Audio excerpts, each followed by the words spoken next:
¿Y si te dijera que antes del Estado de Israel existió un Estado judío en Rusia?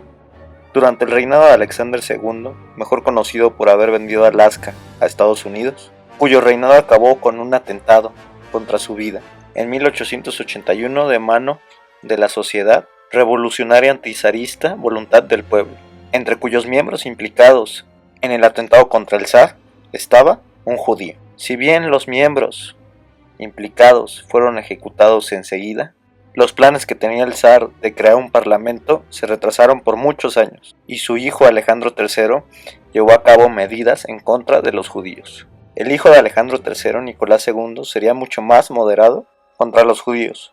Sin embargo, ya en 1903, en toda la Rusia imperial se había expandido los protocolos de los sabios de Sion, un escrito que hablaba de una conspiración judía mundial para obtener el poder global. En esos mismos años, Nicolás II perdería un conflicto contra el imperio japonés, que le costaría acceder a la creación de un parlamento que debilitaría su poder autocrático. Esta sería la primera de las revoluciones que enfrentaría Nicolás II.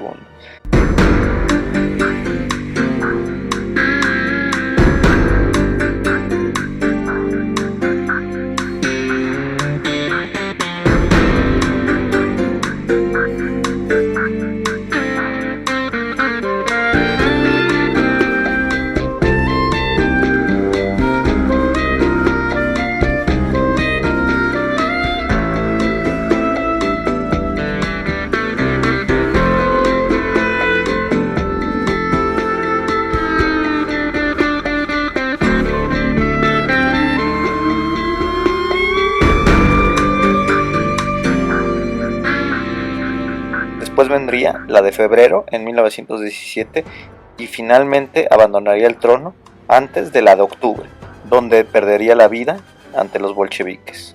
Finalmente se establecería la Unión de Repúblicas Socialistas Soviéticas en 1922, con Lenin al mando y Trotsky como su mano derecha, siendo este último de origen, por supuesto, judío, lo cual también influyó en la sucesión a la muerte de Lenin, ya que Trotsky se vería enfrentado con miembros del partido y por supuesto con Stalin, siendo exiliado de la Unión Soviética hasta su muerte en México en 1940.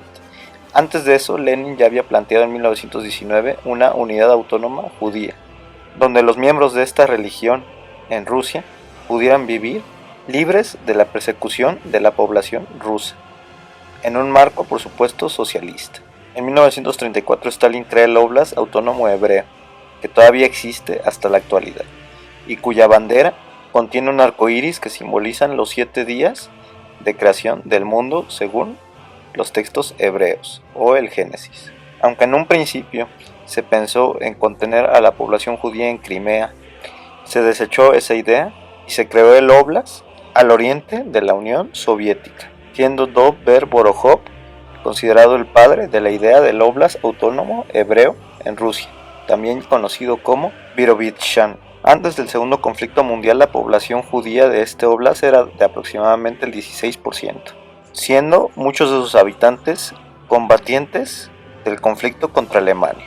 Sin embargo, tras el fin de este conflicto, se creó el Estado de Israel en 1948, con lo que mucha población judía del lugar se mudó a Israel y Alemania Occidental. Para cuando la URSS se disolvió en 1991, solo el 2% de la población del óblast era judía. Pese a ello, actualmente todavía es una de las 2 jurisdicciones judías del mundo, junto a Israel. Existe un documental del año 2003 muy interesante sobre la creación de este óblast autónomo hebreo. En palabras de Victoria Romanova, la política restrictiva hacia los judíos, que no representaban una amenaza real para la población local ni el sistema estatal, no tenía una justificación, refiriéndose a la persecución que recibieron los judíos askenazis en el Imperio Ruso y posteriormente en la Unión Soviética. Cabe mencionar que muchos de estos judíos askenazis fueron los fundadores del Estado de Israel y que representan aproximadamente el 80% de judíos totales actuales en el mundo. En la descripción te dejamos 5 claves del conflicto árabe-israelí, por si te interesa un poco más del tema. Cuéntanos tú qué crees. ¿Tenía futuro este intento de Estado judío en Rusia? ¿O era un evento canónico como dicen los chavos? La creación del Estado judío en Medio Oriente. Te leemos abajo en los comentarios.